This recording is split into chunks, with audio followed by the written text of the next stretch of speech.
Now for the newest event of the convention, the Unicycle Hockey Championships. And the brains behind it all, Lee Jellyhead, is a pretty good salesman. Currently, at the moment, there's about 20 teams just in England. Worldwide, there's probably about 30 to 40 teams. In Germany, there's quite a few teams. It's mainly just Germany and England at the moment, though. So you think we could get a mini World Cup? We could do, yeah. Yeah, we'd be into that. Who's favourite? There's two favourites, Freaks and Lunis. But unfortunately, Freaks and Lunis are playing each other. The draw came out bad yesterday, and they're playing each other in the semis, so that should be a good game anyway. And the Lunis, where are you from? We're from London. And the Freaks? They're from Bristol. Oh, that's my town, so they must win, they must win. They won't, because we're scared of them now, because we've got a secret weapon coming this afternoon.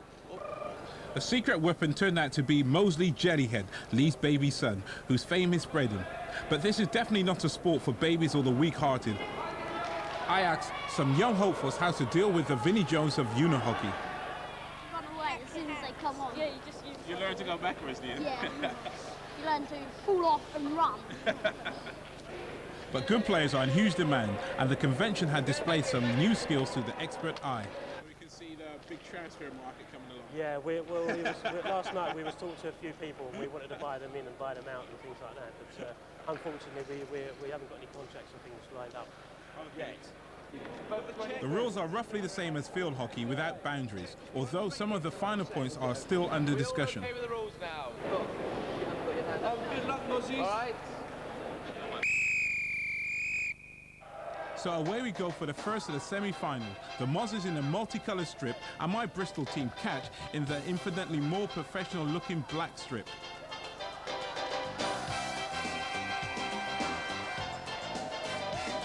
It went through my legs into the back of the net. I didn't see it. I'm sorry, I apologise. Officially.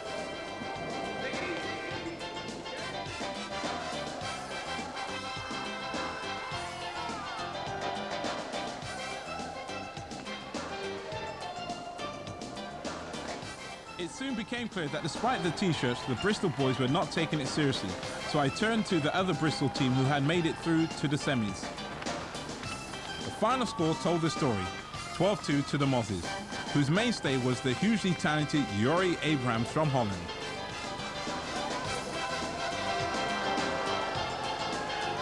You look very at ease on when you're on the unicycle. You look very Well, most of the, as I say, I'm not really a hockey player. I just control unicycle, and through the control of the unicycle, I'm able to play the ball well. It seems a very physical game. It is. It is. You have to be reasonably fit, I'm supposed to be able to. That would help. The second semis was the match that everyone thought would be the final. Lee Jellyhead's Lunis in the striped shirts against the Bristol Freaks. My boys got off to a great start and led 2-0 going into the half-time. This was becoming a game of tactics, and Lee took himself off to study the situation from the sidelines. But the Freaks weren't given an inch.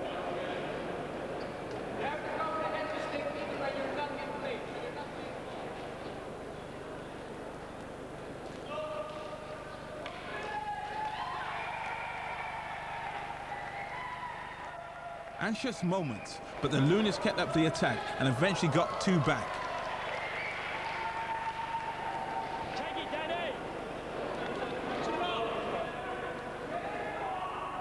Believe me, it gets frustrating being on the sidelines, whether it's cricket or unicycle, and before long, old Jellyhead was back on the bike to even the scores.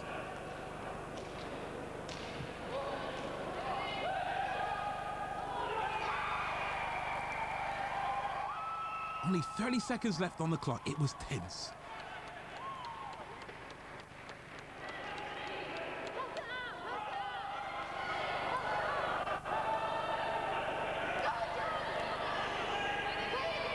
That did it for the Lunis. The Freaks were out. What about the lucky third goal lead? Lucky third goal? Yeah, it was, wasn't it? Yeah, I meant that. What do you mean deflected? It's a set move. It's a set move. Come on, boys. I don't want any arguing going on. No, boys. I'm going to have to be the referee here now, okay? It was a goal they won, so never mind. It was next year. Oh, there's always next year, though. Yeah, well, we'll be back next year. We'll meet before next year. We'll see. We'll have a few more games. Neither of the Bristol teams made it to the final, so it was to be Lee's Lunis in the red and blue versus the motley Mozzies. The crowd was definitely behind the Mozzies, the underdogs, who hadn't even expected to get past round 1. But their star player, Yuri, missed the start. Without him, the Mozzies were in trouble and the Lunis took an early 3-0 lead. But Yuri finally turned up and suddenly the game came to life.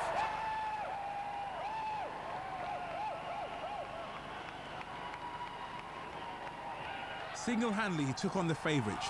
Quickly and efficiently, the Dutchman made up his team's lost time and levelled the scores.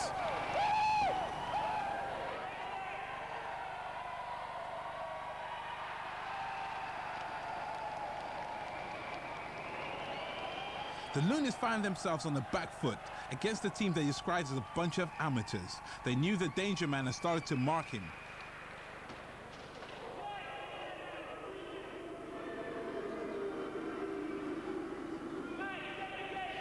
At half-time, the scores were even, 3-3.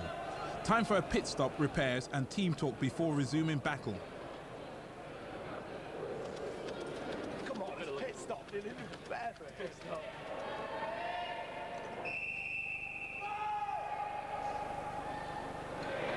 The second half saw the teams locked in fierce combat, no one given any quarter, but the Lunis attacked most and eventually it paid off.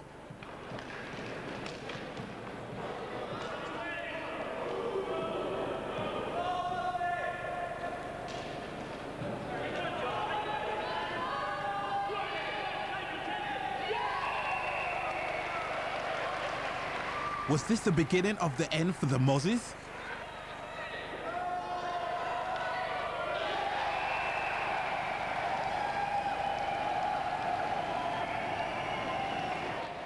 Not if the Dutchman had it his way, but he was beginning to tie and call for a timeout.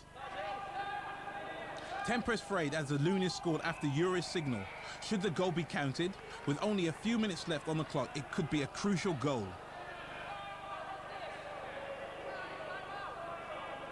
The rule book was consulted and it was decided that unicycle hockey does not have timeouts in this country, and happy Mozzies, 1 goal down, they were in trouble.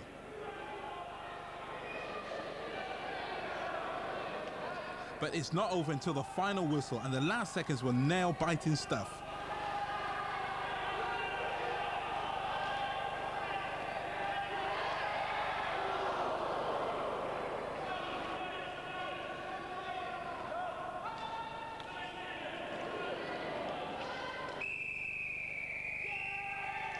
After the whistle, the play ended, but the arguments continued.